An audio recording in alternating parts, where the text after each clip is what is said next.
Welcome back to the Daily Report. I'm Lindsay Reiser, live from the CBS Broadcast Center in New York. We continue to follow breaking news in the Middle East. U.S. Central Command says the U.S. launched a new round of what it calls self-defense strikes against Iran just after 5 o'clock Eastern time. Two U.S. officials familiar with the strikes tell CBS News the targets include ammunition depots, command and control centers, and warehouses. Here's what Defense Secretary Pete Hegseth said earlier today. President Trump said we will be hitting Iran hard, and we will be. Because Iran has a chance to make a good deal, a great deal, to codify what they said they've been willing to do, and they haven't been willing to do it. CBS News senior national security correspondent Charlie Daggett joins us from Tel Aviv, Israel. Charlie, what do you know? Yeah, so Lindsay, first of all, let's repeat what has already been said, because when we heard Secretary Hegseth make those statements, we were expecting another round. So what we confirm is American forces began what they described as self-defense strikes. This is the latest round of those strikes against key facilities. U.S. officials tell CBS News ammunition depots, command and control nodes, and warehouses. So in a post on X, Central Command said forces began launching those attacks at, I don't know what time, 5:15 Eastern Standard Time against multiple targets in Iran at the direction of President Trump, saying, quote, the strikes are in response to Iran's unwarranted and continued aggression.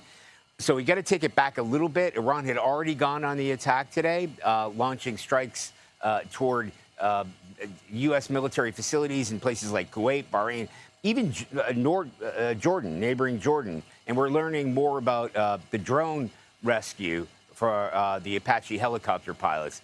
So the state of the ceasefire, even with everything that's going on, is ongoing. Negotiations are fraught, and there's clearly a disconnection between the latest round of strikes and the talks that are going on.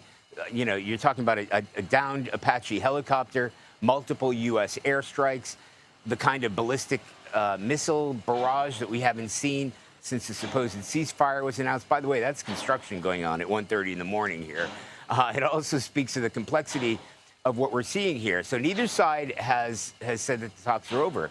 But I have to say, with these attacks, you know, you can't just brush them off. If we saw U.S. troops killed in one of those attacks today, or, you know, if there's going to be more subsequent Iranian retaliation, we're going to be having a very different conversation. What we've seen is an escalation on both sides. And this is kind of expected because we saw that first wave of U.S. military attacks against Iranian targets, and then we saw the retaliation, serious retaliation, by the way, with those ballistic missiles in places like Kuwait and Bahrain. And again, Jordan, that's kind of a new one. All of those were intercepted by either U.S. military or those host countries. In the case of Jordan, they took down 5 ballistic missiles. But this isn't nothing. You know, this is a sharp escalation. And if any one of those missiles had gone through, again, we'd be having a different conversation tonight.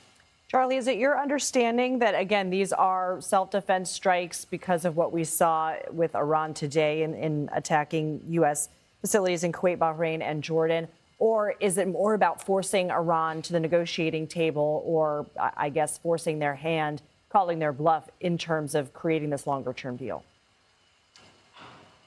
Lindsay, I think that's really a key question here, right? Because you can't bomb Iran to the negotiating table. It has never worked in the past. It's probably not going to work now. Certainly the Iranians say that isn't going to help. Self-defense, let's try to break that down a little bit. When they talk about self-defense strikes, that means that they're not targeting things where they have taken strikes from before. Self-defense strikes are very specific about the Strait of Hormuz. So you're looking at launch sites, these radar sites, anything that could put U.S. military forces in peril, right? Could make them vulnerable. And that's the reason they use that term, self-defense, because it's sort of contradictory to say that you're striking something in self-defense. You are preemptively striking something.